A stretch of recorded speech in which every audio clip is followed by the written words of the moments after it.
Kebiasaan membuka mulut tanpa sadar ternyata bisa memberikan dampak-dampak tertentu bagi seseorang. Walaupun nampak sepele, kebiasaan ini dapat menimbulkan ancaman risiko serius bagi kesehatan. Yang pertama adalah kekeringan pada mulut. Akibat kondisi mulut terbuka dalam waktu yang cukup lama, udara di dalam mulut berhubungan dengan udara luar.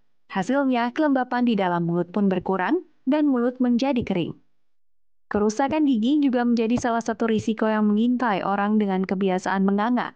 Kekeringan yang terjadi pada mulut saat kita menganga ternyata membuat gigi tidak memiliki perlindungan karena tak adanya air liur. Bakteri akan dengan mudah berkembang di sekitar gigi dan lama-kelamaan dapat merusak gigi. Tidur dengan mulut terbuka ternyata dapat menyebabkan mendengkur. Ini terjadi karena saluran nafas yang menyempit dengan dorongan udara dari paru-paru yang kuat, sehingga menghasilkan bunyi atau suara. Risiko lain yang mengancam jika kita memiliki kebiasaan menganga adalah thialism atau thialismus atau ngiler. Ini bisa terjadi akibat reaksi tubuh atas kekeringan pada mulut. Bagaimana pemirsa Ayah Hidup Sehat? Masih mau menganggap remeh kebiasaan menganga? Ternyata risiko yang bisa ditimbulkan cukup mengganggu ya.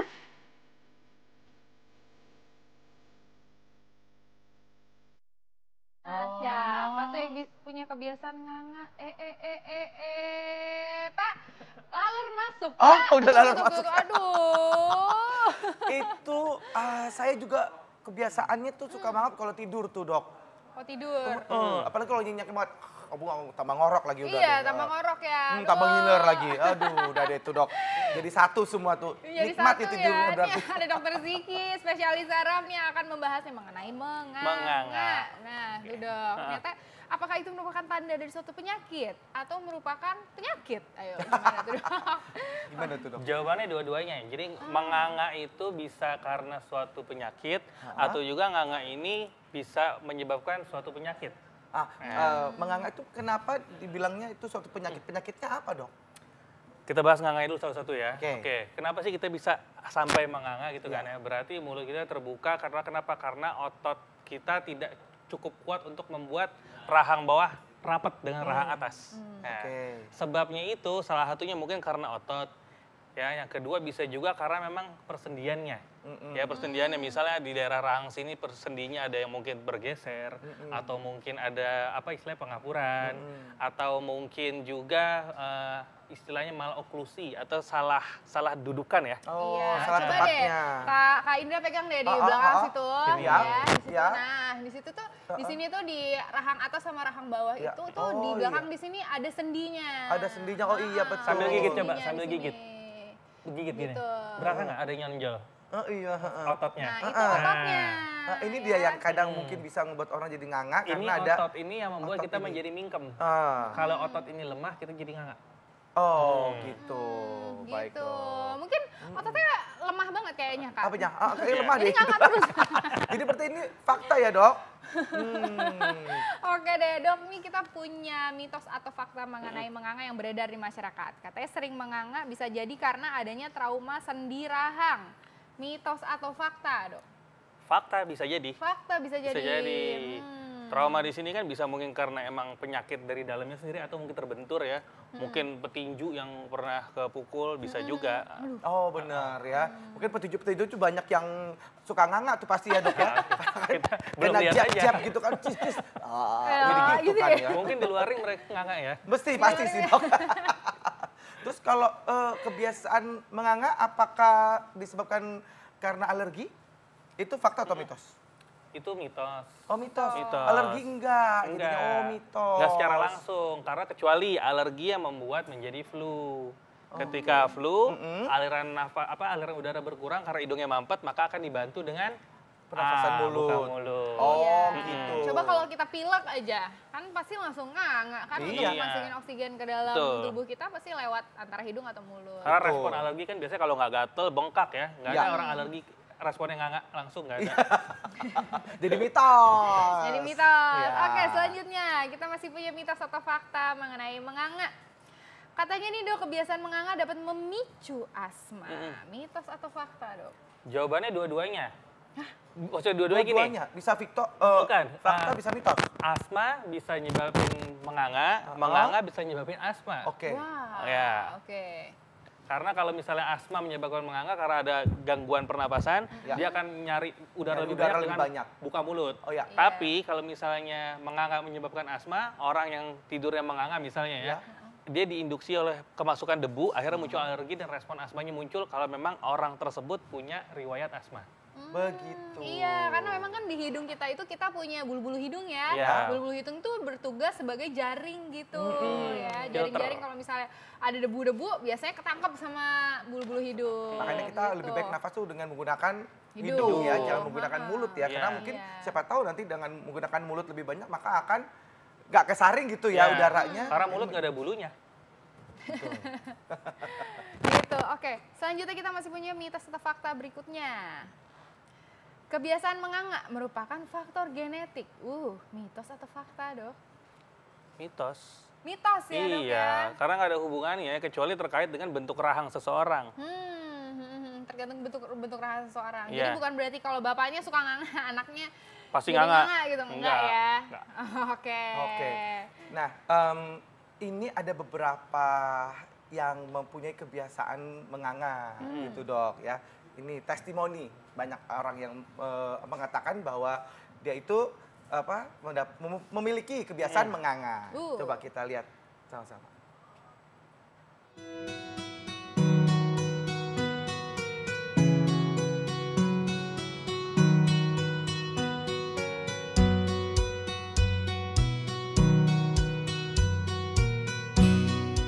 Banyak orang merasa jengkel terhadap kebiasaan tidur dengan mulut terbuka dan banyak pula yang tak menyadari kebiasaan itu. Sebagian berusaha mencari penyebab dan cara mengatasinya, sementara sebagian lagi membiarkan saja kebiasaan itu berlanjut karena menganggap tidak ada masalah. Budiono misalnya, pria berdarah Jawa ini menceritakan awal mula ia memiliki kebiasaan menganga. Kalau nggak salah ya kayaknya dari kecil sih, orang itu kan nggak sadar gitu loh. Kadang ya orang yang tahu juga orang-orang lain, bukan saya sendiri.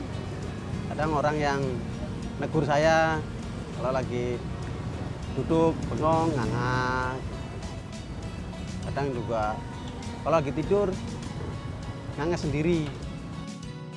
Ternyata kebiasaan menganga Budiono tak hanya terjadi ketika tidur saja.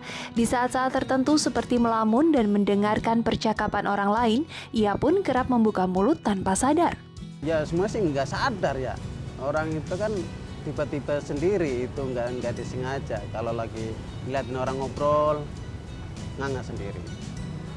Kalau lagi tidur juga nganga sendiri. Itu juga orang lain yang ngasih tahu. Meski sering mendatangkan protes dari orang-orang di sekelilingnya, Budiono tak lantas merasa perlu mengonsultasikan kebiasaannya itu ke dokter. Ia beranggapan kebiasaan menganganya masih dalam tahap wajar. Perasaan begitu belum pernah, karena nggak kepikiran itu penyakit gitu. Karena itu mungkin ya karena bawaan aja kali, nggak ngerti juga gitu. Banyak fakta dan mitos seputar kebiasaan menganga yang belum banyak disadari masyarakat. Sebagian besar dari kita hanya menganggap kebiasaan itu merupakan hal sepele yang kurang mendapatkan perhatian. Namun sadarkah Anda bahwa kebiasaan menganga bisa jadi pertanda adanya suatu kelainan atau bahkan penyakit di dalam tubuh? Simak bahasannya hanya di Ayo Hidup Sehat. Kenapa, Kak? Kak? Itu lucu banget sih itunya, si Pak Budiono. Gitu. Iya, nikmat banget ya Nikmat hidupnya banget, ya. bengong gitu. Tapi emang kadang-kadang ya aku menemukan orang dan bahkan aku sendiri kalau emang lagi nulis, kemudian lagi Lagi asik lah ya, lagi asik. lagi dengan orang ngobrol, terus kadang suka mangap gitu. Nah itu ini penyakit atau apa sebenarnya? Bisa juga sih sebenarnya bukan penyakit ya. Jadi orang itu cenderung untuk mungkin terlalu rileks. Oke. Terlalu rileks ya, misalnya rileks akhirnya semua otot menjadi relaksasi atau nggak kontraksi, lemah. Termasuk otot yang tadi di sini nih, otot rahang ini. Sehingga dia gagal buat ngangkat rahang bawahnya untuk naik ke atas. Oh gitu, jadi berarti untuk menutup rahang itu berarti kita kontraksi ya Dok ya? Ada ototnya. Jadi begitu relaksasi terus, jadinya nganga terus ya. Iya, jadi kebuka. Tapi ada nggak sih suatu gejala penyakit gitu kalau nganga itu, Dok? Kalau untuk penyakit, kalau ngangaknya itu tadi disertai dengan gangguan bengong ya, mendadak misalnya ya, dari sisi saraf nih saya. Jadi misalnya ada orang yang menganga tapi dengan adanya bengong sekian detik gitu ya, sekian detik gitu kan, atau beberapa menit, itu mungkin salah satu gejala yang harus dikejar terus karena mungkin suatu gejala dari epilepsi. Ya misalnya kita lagi ngobrol kayak gini nih, tiba-tiba ya contoh bengong terus nganga gitu itu. Jadi lagi ngomong-ngomong terus tiba-tiba bengong kayak gini ya? Kak, Haida, bangunin. Kak, Haida. Oh, itu langsung itu masih mungkin dengan catatan gejala tersebut dialami berulang dengan pola yang sama masih mungkin ke arah sana. Jadi kalau misalnya kita menganga seperti itu perlu dikonsultasikan atau gimana? Kalau menemukan mungkin hal-hal seperti tadi dok? Kalau memang menemukan seperti yang tadi, sebaiknya konsultasikan.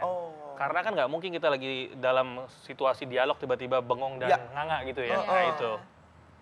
Gitu. Jadi berarti kalau misalnya memang lagi masih fokus gitu dok, tapi nganga, masih berarti fokus. itu kebiasaan. Kebiasaan aja karena kebiasaan. masih oke lah ya, masih apa? Karena terlalu rileks tadi gitu dan kebiasaan. Jadi bukan berarti suatu penyakit yang perlu ditakuti gitu ya dok ya. Oke. Waduh, oke.